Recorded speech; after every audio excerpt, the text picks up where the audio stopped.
তিনিদিনীয়া ভ্ৰমণসূচী লৈ মাজুলীত RSS প্ৰধান মোহন ভাগৱত আজি উত্তৰ কমলাবাৰী সত্ৰৰ সন্ত সমাৰোহত ভাগ ল'ব RSS প্ৰধানগৰাকীয়ে দেশৰ 150 গৰাকী সন্ত ধৰ্মগুৰুৱে ভাগ ল'ব এই সমাৰোহত বিয়লি দক্ষিণপাট সত্ৰ পৰিদৰ্শন কৰিব মোহন ভাগৱতে এই মুহূৰ্তত মই মাজুলীৰ উত্তৰ কমলাবাৰী সত্ৰৰ ভিতৰত আছো আৰু উত্তৰ কমলাবাৰী সত্ৰৰ যেটো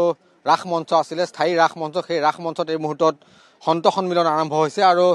উত্তৰ পূৰ্বাঞ্চলৰ 150 গৰাকী সাধু সন্ত ইয়াত অংশগ্ৰহণ কৰিছে ত্ৰিপুৰা অৰুণাচল নাগালেণ্ড সুবুৰীয়া যিসমূহ ৰাজ্য আছিল সুবুৰীয়া ৰাজ্যসমূহৰ পৰা ধৰ্মগুৰুসকল আহিছে সন্তসকল আহিছে আৰু সকলোৰে সৈতে এই মুহূৰ্তত ৰাষ্ট্ৰীয় স্বয়ংসেৱক সংঘৰ যিগৰাকী সংঘৰ প্ৰচাৰক অৰ্থাৎ তেওঁ হৈছে ডক্টৰ মোহন ভাগৱত তেওঁ এই মুহূৰ্তত সাধু সন্ত সন্মিলন আছিল সন্ত মণিকাঞ্চন ক্ষেত্ৰত সন্মিলনত অংশগ্ৰহণ কৰিছে আৰু এই মুহূৰ্তত আমি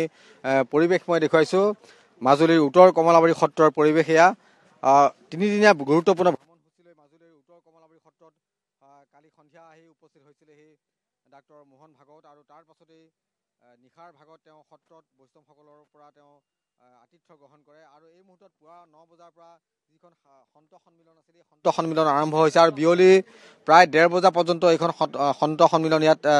চলি থাকিব আৰু 150 গৰাকী যেহেতু ধৰ্মগুৰু আৰু সন্ত ইয়াত অংশগ্ৰহণ কৰিছে গতিকে সকলোৰে সৈতে তেওঁ বাৰ্তালাপ কৰিব সকলোৰে সৈতে তেওঁ মত বিনিময় কৰিব আৰু উত্তৰ কমলাবাৰী সত্ৰৰ যিটো মুকলি প্ৰেক্ষাগৃহ আছে এই মুকলি প্ৰেক্ষাগৃহত এই মুহূৰ্তত চাৰিওফালে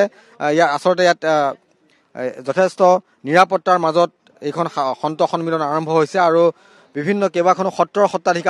কেইবাগৰাকী সত্ৰাধিকাৰী আহি উপস্থিত হৈছে এই সন্ত সন্মিলনত মাজুলীৰ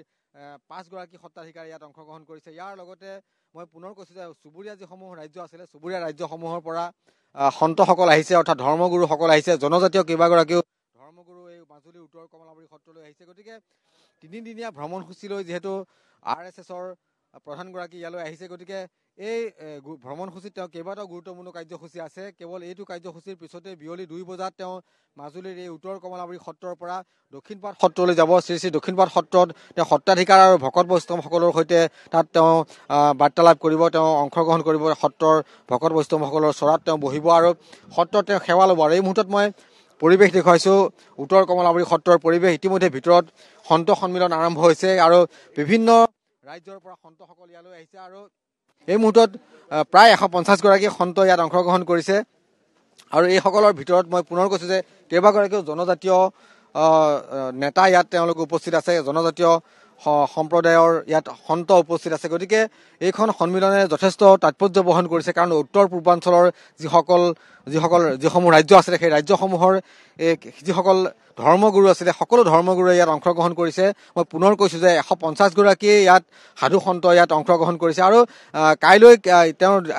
তৃতীয়টো দিন কাইলৈ তৃতীয় দিনা তেওঁ পুৱাৰ ভাগত তেওঁ মাজুলীৰ শ্ৰী শ্ৰী আউনীআটী সত্ৰলৈ যাব ইতিহাস প্ৰসিদ্ধ সত্ৰখনত তেওঁ ডক্টৰ পীতাম্বৰদেৱ গোস্বামী সত্ৰাধিকাৰৰ সৈতে মিলিত হ'ব সত্ৰৰ ভকত বৈষ্ণৱসকলৰ সৈতে তেওঁ মিলিত হ'ব আৰু ইয়াৰ লগে লগে মাজুলীৰ গড়মূৰ মিনি ষ্টেডিয়ামত এখন বিশাল ৰাজহুৱা সভা আছে এই বিশাল ৰাজহুৱা সভাখনত বিয়লি ভাগত ডাক্তৰ মোহন ভাগৱতে অংশগ্ৰহণ কৰিব আৰু সেই বিয়লি ভাগত অংশগ্ৰহণ কৰা সভাখনত মাজুলীৰ ৰাইজে অংশগ্ৰহণ কৰিব আৰু মাজুলীৰ ৰাইজৰ সৈতে তেওঁ